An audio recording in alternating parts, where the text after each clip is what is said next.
Okay, I'll tell you. But you have to read the next chapter, so na-na-na-na-boo on you. The last rule. Mr. Klutz read off the last rule on his list. No flushing toys down the toilet. Miss Lazar held up a doll, which she obviously fished out of the toilet. That's when everybody looked at Arlo.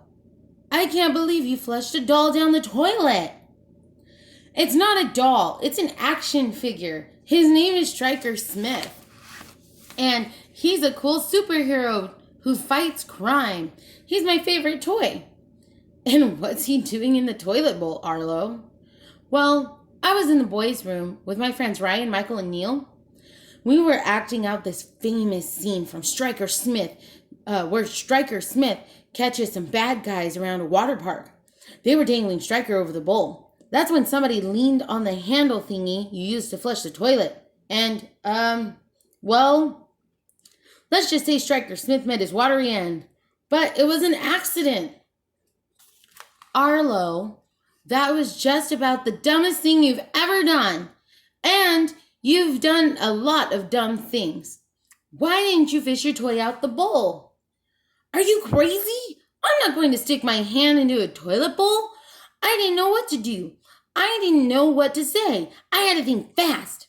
So your solution was to just run out of the boys' room? Yes. When you do something really dumb, you're supposed to get out of there fast before anybody finds out. That's the first rule of being a kid. Didn't you ever flush something down the toilet by accident? No, nobody does that. I play with my dolls in a nice way. I dress them up and have them go to parties and... I think I'm going to throw up. Anyway, Mr. Klutz is usually nice. But this time, he was really mad. And he was really wet, too. Because he and Miss Lazar had to take apart the toilet bowl after it overflowed. Usually at the end of the assembly, Mr. Klutz brings in some grown-up who we've never met before. But not this time. He just yelled, "Dismissed!" and told us to go to our first period class. He was really upset. It was all your fault, Arlo. So is your face. If someone says something mean to you and you can't think of a good comeback, just say, "So is your face." That's the first rule of being a kid. Mrs. Rupee is loopy.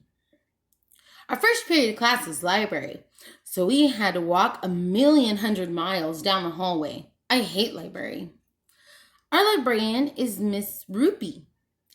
But today, she looked funny. She had a beard, for one thing. She was wearing overalls, and she was carrying a shovel in one hand.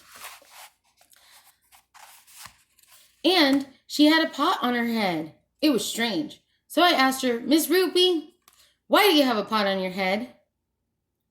"Who's Miss Rupee?" said Mrs. Rupee. "You young'uns must be confusing me with some other feller. Johnny Appleseed's the name. Planting apple trees is my game." Oh yeah, Miss Ruby doesn't like to admit she's our librarian. You never know who she's going to be from one day to the next.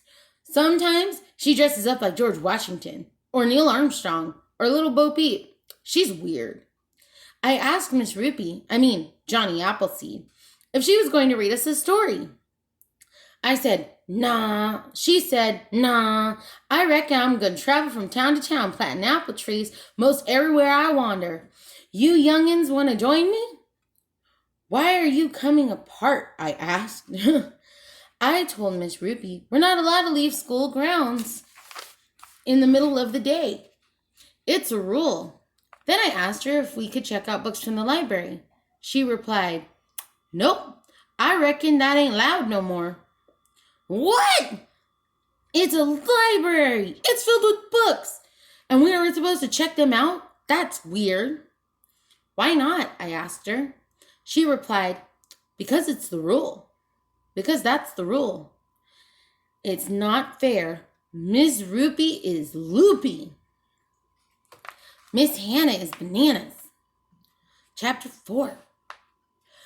After library, it was time for art. I hate art. We walked 1,100,000 miles to the art room. It was like walking across the Grand Canyon. So we all stopped to drink from the water fountain on the way. So we got to the art room, and our art teacher, Miss Hannah, was wearing a pretty dress that she made out of old pot holders. You see, she never throws anything away because everything can be art. She doesn't have a garbage can in the art room, so there's junk all over the place in there. When the garbage man comes to our school, he doesn't take away the garbage. He gives more garbage to Miss Hannah. She's weird. I asked Miss Hannah, are we going to draw pictures today? I love drawing pictures. She said no. I asked, are we going to finger paint? She said no again. I asked, are we going to make sculptures out of clay? She said no again. She told us, today we're going to create artwork using our imaginations. We're going to use our brains. What? If you only make art in your brain, how can you stick it to the refrigerator when you get home? I asked Miss Hannah. Can we use some art supplies? She said no again. Everybody was asking, why not? And Miss Hannah replied, because that's the new rule. No more art supplies. That's not fair. Miss Hannah is bananas. Mr. Hind is out of his mind. It was weird to sit around making art in my head. I was glad it was finally over. But then it was time for music. I hate music. We walked 1,100,000 miles to the music room.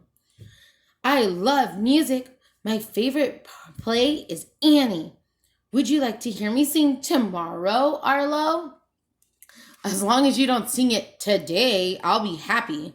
Actually, I'd really like you to sing Never. Very funny. Our music teacher is Mr. Hind. He's a rapper who was on that TV show, American Idol. Rapping is cool. It's just like regular music, except for the music part. One time, Mr. Hind banged his hands on Mr. Klutz's head like it was a bongo drum. He's weird. There are all kinds of interesting instruments in the music room. Drums, keyboards, pianos, recorders. Hey, how come it's called a recorder if it doesn't record anything? It doesn't make any sense at all. Well, maybe it was invented by someone named Miss Recorder. Anyway, when we got to the music room, Mr. Hind told us that the greatest musical instrument of all is the human brain. So naturally, I asked him if we could play bongos on each other's heads. He said,